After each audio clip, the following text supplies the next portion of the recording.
ఇంతకుముందు ఏంటంటే, ఈ ఒక వీడియో చేసి, "అరే! మీకు పెయిన్స్ వస్తున్నాయి. మీ పేరెంట్స్‌కి, మీ గ్రాండ్ పేరెంట్స్‌కి షేర్ చేయండి, ఫార్వర్డ్ చేయండి" అని చెప్పేవాళ్ళం గదా! ఇప్పుడు అలా కాదండి. రివర్స్ అయిపోయింది.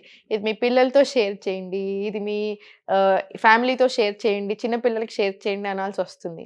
ఇప్పుడు నా దగ్గరకొచ్చిన వాళ్ళలో 50 అబోవ్‌కి 1, 2 హెల్త్ ప్రాబ్లమ్స్ ఉంటాయి. 20స్ నుంచి 40స్ వరకి అసలు ఒక 5-10 వరకు హెల్త్ ప్రాబ్లమ్స్‌తో వస్తున్నారు. విపరీతమైన పెయిన్స్ తెచ్చుకుంటున్నారు. వెరీ స్మాల్ ఏజ్‌లో.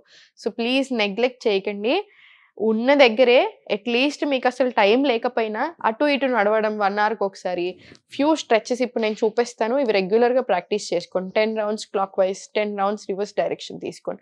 షోల్డర్ మొబిలిటీ లేకుండా పోతుంది. సో, షోల్డర్ స్ట్రెచెస్ తీసుకోండి ఇలాగా.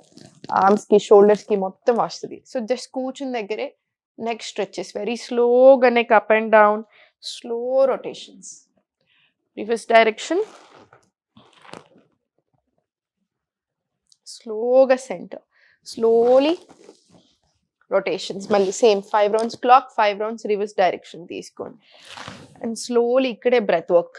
Open, inhale. ఈ థైరాయిడ్ ఉన్న వాళ్ళకి కూడా చాలా మంచిది. హార్ట్ హెల్త్‌కి చాలా మంచిది. Exhale, close. ఆర్మ్స్ అండ్ షోల్డర్స్‌కి మొబిలిటీ ఇంప్రూవ్ అవుతది. Slowly close. ఇది ఒక 5-10 రౌండ్స్ తీసుకోండి.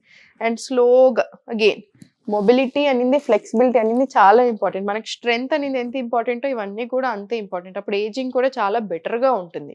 సో, ఇవన్నీ ప్రాక్టీస్ చేసుకుంటా ఉండండి. జస్ట్ కూర్చున్న దగ్గరే నీ రొటేషన్స్. స్లోగా 5 రౌండ్స్ బోత్ లెగ్ మీద ప్రాక్టీస్ చేశారనుకోండి, మన కూర్చున్న దగ్గర అయినా సరే మనం మన హెల్త్‌ని చాలా బెటర్ చేసుకోవచ్చు.